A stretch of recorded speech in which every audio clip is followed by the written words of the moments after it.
Acabo de cumplir 33 años y me ha parecido un buen momento para hablar de este juego. Y es que lo que tengo que decir no es algo que se comparta mucho por ahí.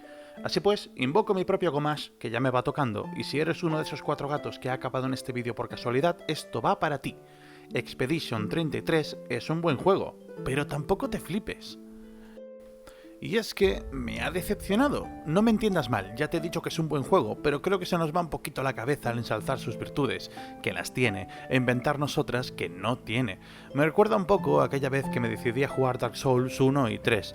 Tenía en mi libreta una lista de claros defectos que mis amigos negaron categóricamente pensando que no me había gustado nada. Y la verdad es que sí me había gustado, simplemente creo que soy una persona con capacidad para identificar los puntos negativos en aquellas cosas que disfruta sin necesidad de hundirlas en una mala crítica. No es el caso con Expedition 33, porque pese a que lo he disfrutado, sí me gustaría criticarlo con saña y alevosía. Y eso es culpa tuya, por fanboy, pesaos. Vamos para allá.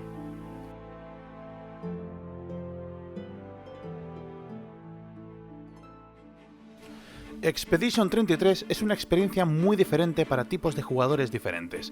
Pazo64 tiene un vídeo hablando de lo guay que es que el juego le haya permitido avanzar sin necesidad de perderse en las fichas de personaje calculando builds, y eso es genial, pero para un amante de los RPGs creo que este juego no supone un reto en absoluto, y la culpa la tiene el maldito sistema de porcentajes. Ojo, esto lo comento tras pasármelo en normal, jugar los 2 primeros actos en difícil y uno en New Game Plus, y lo hice con el único objetivo de dilucidar si el juego era efectivamente fácil o solo era una cosa mía por haber encontrado una build concreta que rompía el juego. Y tras hacer pruebas varias puedo decir sin temor a equivocarme que el sistema de progresión y builds de este juego es una auténtica chapuza. Porque es que siempre ocurre lo mismo con los sistemas porcentuales, se van de madre enseguida, y yo sé perfectamente que son más fáciles de diseñar, también he caído en esa trampa para juegos de rol, pero un videojuego que va a ser jugado por miles o millones de personas, ¿qué quieres que te diga? Sin entrar en spoiler, puedo decirte que el primer acto del juego es una joyita a nivel mecánico. Te introduce mecánicas poco a poco, te parten el lomo de vez en cuando, pero de manera justa, aprendes medianamente rápido y el sistema de luminas empieza a tener sentido. Pero de pronto, a mínimo que hayas echado un vistazo al sistema para optimizar tus personajes un poco antes de la mitad del segundo acto, empiezas a repartir golpes múltiples de 9.999 en un solo turno con Mael, sin preparación previa. Y encima, tienes 2 turnos, y es que actúas primero. Súmale además que Sciel, si la llevas en el grupo, puede darte otro turno más, antes de que ningún enemigo haya actuado aún. Juro que no tengo ni idea de lo que hacen muchos bosses del juego, sencillamente no han podido ni moverse, ni en normal ni en difícil. Y para colmo, cuando parece que el reto se empieza a ajustar un poquito al monstruo que es tu personaje, te desbloquean el límite de daño, cuando aún ni siquiera ha terminado el juego. Pasé de golpear 9.999 un par de veces por turno a dar hostias de 5 millones. ¡5 millones! A partir de este punto, pues quité a los otros 2 personajes y me quedé únicamente con Mael, hasta el final, solo por poner a prueba lo absurdo que era el sistema porcentual. Y absolutamente nada, escúchame bien, nada me duró un solo golpe de la chiquilla, que acabó por hacer 22 millones por turno, teniendo 3 turnos seguidos. El único boss del juego que pudo moverse fue la segunda fase de uno secundario, que en teoría es el más difícil del juego, pero no pasa nada, porque aunque no bloquee ni esquive, Mael resucita instantáneamente y vuelve a tener 3 turnos para rematarlo. ¿Por qué no iba a hacerlo, si la Lumina está ahí para que la utilices? Y si al menos tuvieras que valorar qué usar con qué personaje, pero no tiene sentido porque todos pueden ponerse todas las Luminas. Por lo tanto, el sistema se reduce a un número bastante amplio de Luminas que son obligatorias con todos. La de alteración, la de golpear primero, la de 2 turnos seguidos, la de que si te bajan tal cantidad de vida actúas de nuevo, etc. Todos los personajes se buildean exactamente igual y se diferencian en las habilidades que usan para preparar su finisher y ejecutarlo. Excepto Bael, ella no tiene que preparar nada. El juego en difícil es exactamente lo mismo, pero se potencia aún más el efecto o matas o te matan, así que esta build genérica sencillamente es más necesaria. Fin de la historia, ni siquiera tienes que esquivar o bloquear, porque o matas o te matan. Si lo que quieres es disfrutar de algo de variedad durante el gameplay, pues juega poco óptimo a propósito, que no está mal, cada uno con lo suyo, pero para los amantes de la ingeniería de fichas en los RPGs, pues se queda algo corto. En Expedition 33 no ingenias builds, encuentras las Luminas con el texto más óptimo y se las pones a todos, porque ¿por qué no? Expedition 33 como RPG es muy poco profundo, muy casual, algo que, repito, no está mal, pero a mí me decepcionó.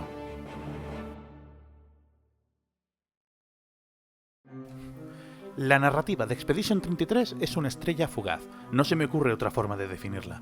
El juego empieza de una manera brillante, solo con la introducción te dice todo lo que tiene que decirte sin apenas palabras. El texto, las escenas, la música que lo acompaña, todo encaja en un baile meticuloso y perfecto para que entiendas la relación de Gustav con Mael, con Sophie y con sus compañeros de expedición, y hasta el breve rato que pasas con ellos te está diciendo lo desapegado que se siente el personaje principal de los demás. Esto no te lo dice ningún narrador, ni otro personaje secundario o terciario, ni siquiera Gustav, te lo dice la cámara, que se aleja en estos últimos diálogos de introducción, y te lo dice el tamaño de las conversaciones, las respuestas poco comprometidas del protagonista e incluso el tono de la música. Ninguno de ellos es tan importante como el sueño de Gustav, ninguno llega a eclipsar con su presencia la ausencia de Sophie, ni siquiera la propia Mael. Vamos, puedes imaginar lo emocionado que estaba con el mando en las manos al ver tremenda introducción. Incluso pasé por alto el hecho de que me hubieran plantado en la cara una Torre Eiffel a modo desafío, y lo que vi al comienzo del acto no solo reforzaba la idea que tenía ante mí de por fin estar presenciando una historia no solo brillantemente contada, también una valiente, hasta arriba de recursos literarios perfectamente colocados. ¿Te has parado a pensar en cómo vaga Gustav tras el desastre del desembarco hasta que se encuentra con Lune? Nadie dice ni una sola palabra. Incluso la música parece tener miedo de elevarse para no terminar de quebrar al protagonista. Show, don't tell, muestra, no cuentes. Es una atmósfera absurdamente bien construida que te está narrando todo lo que se encuentra dentro de la cabeza de Gustav, sin usar, repito, una sola palabra. Su primera charla con Lune te deja claro lo distantes que son y a la vez lo cercanos que se sienten. Todo el primer acto de este juego es magnífico, incluyendo su conclusión, que termina abruptamente con un evento que desde luego llega demasiado pronto en una historia de este tipo. Pero ahí está, no te lo esperabas, todo lo que sabes de guión te dice que no debería estar ahí, y sin embargo, lo estás disfrutando. No quiero detenerme más con el primer acto de este juego. Magnífico, 11 sobre 10, lo jugaré otra vez. Es más, lo he hecho 3 veces. Podría hablar de más escenas, pero vamos a dejarlo por aquí, porque ahora viene el descenso.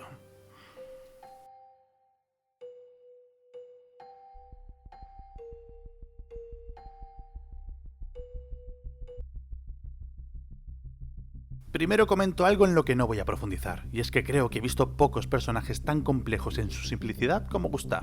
Es un gran protagonista, te dice mucho con poco, y con 2 gestos y una frase te queda muy claro cuáles son sus valores, qué quiere y qué le duele. Pero no quiero hablar de Gustav, quiero hablar de Lune y de Ciel. ¿Qué mierda ha pasado ahí? Lune es un personaje que se presentan como una gran promesa en el guión. Es ella quien eleva a Gustav desde el pozo para conducirle de nuevo hacia la esperanza. Una mujer de sonrisa triste que te esconde cosas detrás. Esa chica ha visto cosas, y más que va a ver. Entonces, ¿por qué le quitan frases cada minuto que pasa en el juego? Si es que llega un punto en el que es totalmente irrelevante en el último acto. La quitas y no pasa nada. Ni siquiera pronuncia una sola palabra en la escena final.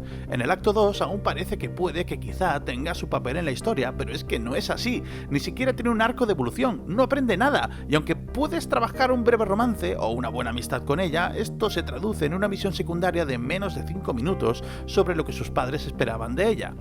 Fin. Al principio promete mucho y resulta realmente fascinante escucharla, pero acaba siendo poco más que una guerrera fuerte con trauma con sus padres. Parece una heroína escrita por Zack Snyder. Ciel ni siquiera tiene una trama propia, aunque por lo menos tiene cierta profundidad cuando comprende su nueva forma de ver la vida, basada en disfrutar pequeñas cosas para evadirse del dolor de la pérdida.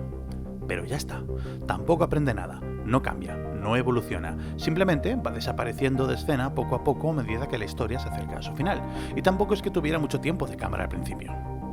De Monoko no tengo queja, y esto me sorprende. Sí que se ahonda mucho en su pasado y su relación con el protagonista. Sufre un evento trágico durante la historia, cambia de opinión y hasta parece más alegre hacia el final.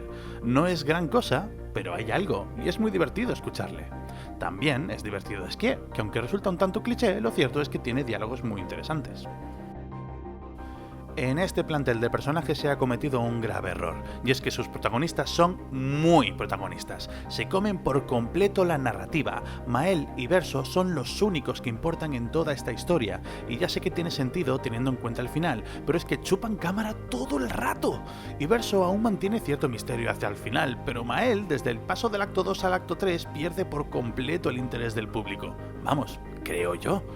Mael se vuelve de repente en un personaje plano cuando precisamente por los eventos debería ser todo lo contrario. Debería tener dilemas, debería intentar encontrar nuevas respuestas, otra forma de hacer las cosas. Pero no. Todo se reduce a un de pronto recordé que quiero y esto es a por lo que voy. Y es que le da igual lo que digan los demás. Bueno, ¿qué demás?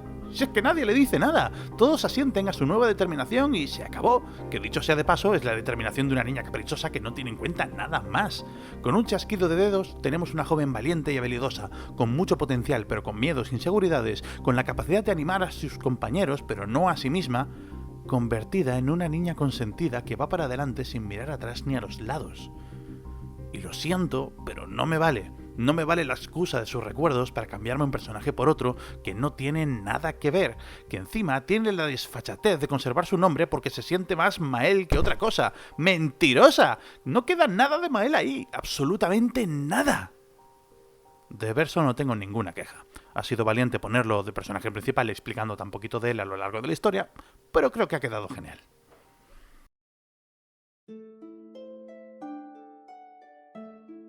En una historia RPG de este tipo, lo normal es que el viaje haya significado algo.